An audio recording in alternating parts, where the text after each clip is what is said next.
This is Elon Musk. As one of the most influential people in product design and technology, he has been an outspoken proponent for the technological advancement of humanity. Elon undoubtedly has remarkable foresight and has done his research on what the future may hold. You may be wondering, what is futurology, and what does it have to do with Elon Musk? And what does Elon have planned for the next decade and beyond in terms of innovation? In this video, we'll discuss Elon's studies in futurology and what his experiences in various tech and physics sectors tell us about our future, including ways that Elon Musk plans to fulfill his promises to change the world. We hope you'll walk away from this video inspired to chase after whatever your dreams are, no matter how crazy they may seem right now. Today, we make the connection between Elon Musk and futurology.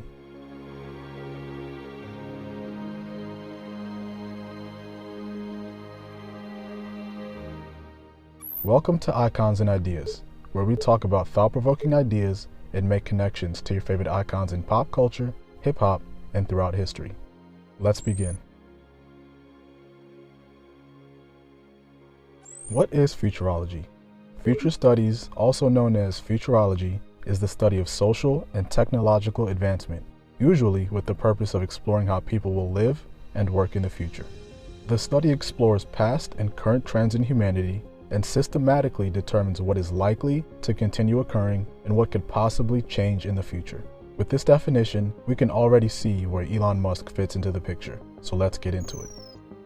Who is Elon Musk? For those who don't know, Elon Musk is a man of many roles, but for the purpose of this video, we'll introduce Musk as the CEO of Tesla and co-founder of Neuralink, as well as the founder of both the Boring Company and, of course, SpaceX.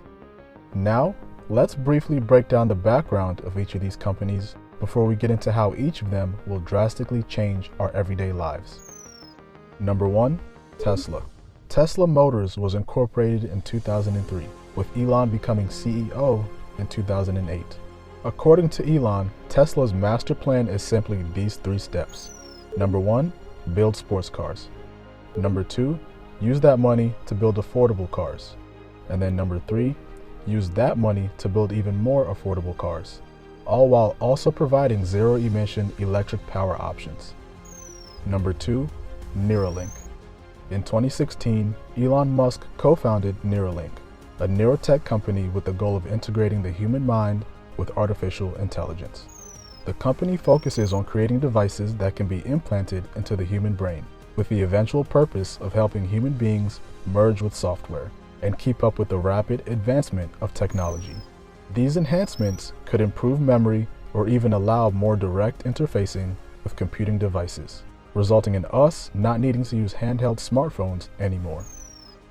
Number 3, the Boring Company. In December 2016, while stuck in LA traffic, Elon Musk tweeted out of frustration that he would build a tunnel machine and, quote, just start digging. And thus, the Boring Company was born. Since then, the company has been very active, with approved plans in place for operational tunnels in Baltimore, Chicago, and Los Angeles.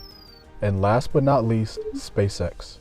After frustration from a previous venture that planned to land on Mars, Elon Musk founded SpaceX in 2002 with the long-term goal of making space travel a normal occurrence for humankind.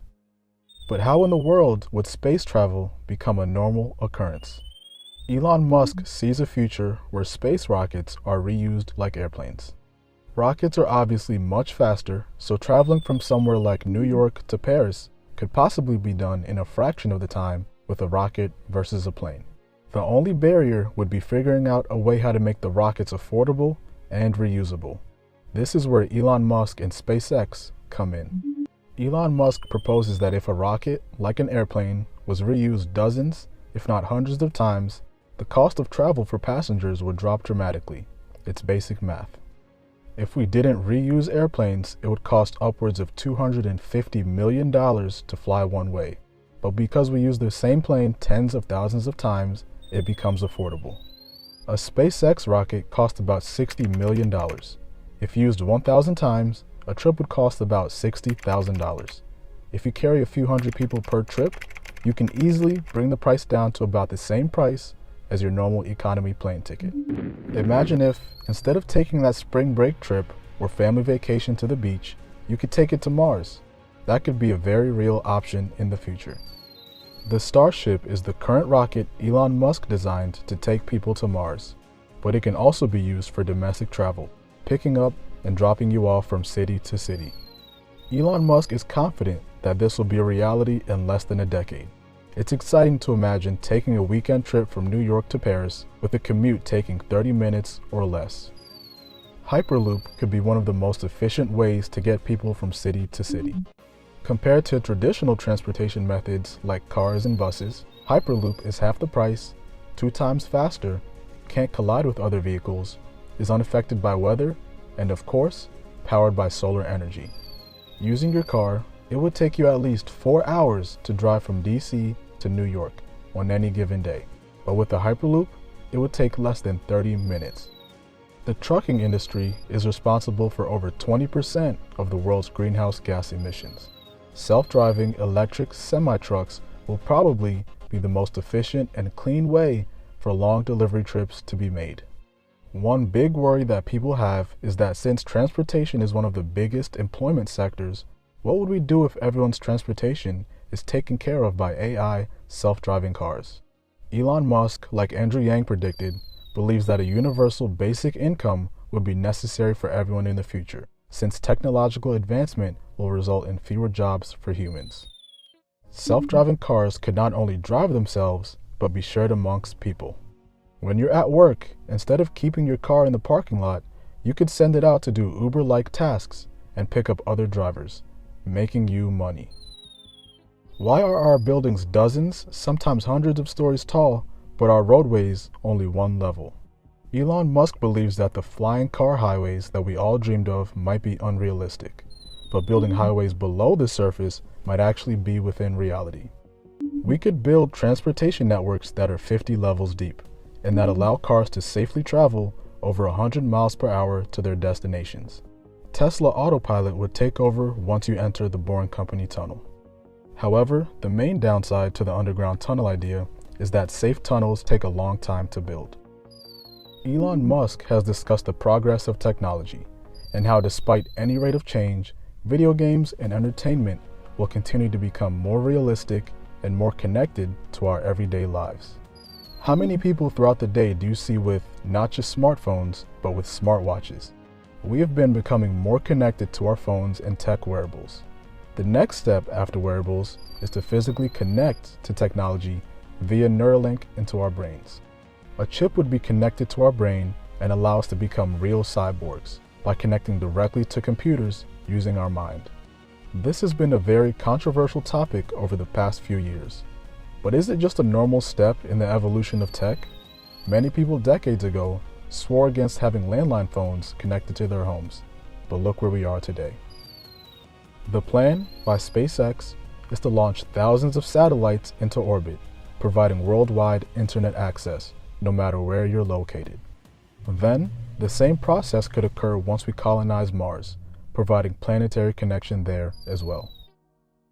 This is more so Kimbal Musk, Elon Musk's brother's idea, but in an increasingly urbanized world, it definitely appears to be the future of farming. Kimbal Musk is the co-founder of Square Roots, whose goal is to bring sustainable farming into cities.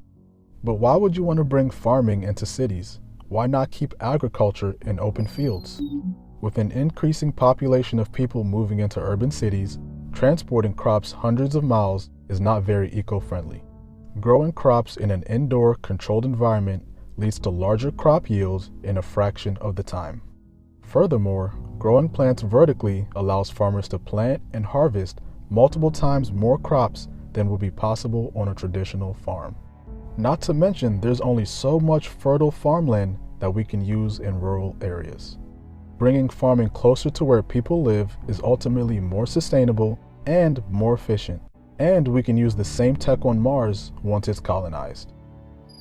In summary, we took a brief look into the possible future of our civilization according to Elon Musk. We discussed how Tesla and the Boring Company could change the way we travel on Earth, how Neuralink and Starlink could expand the way we communicate and connect with one another, how SpaceX could innovate space travel and make living on Mars a real possibility in the near future.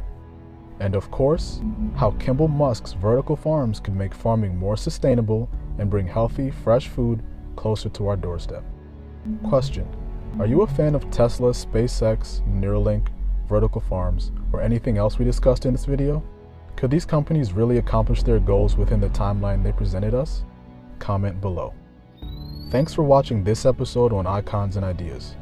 If you like this video and want to see more like it, please give it a thumbs up and consider subscribing. And feel free to leave suggestions for future videos down in the comments. We also make merchandise for each video. If you like the designs, it's a great way to help support the channel. Thank you.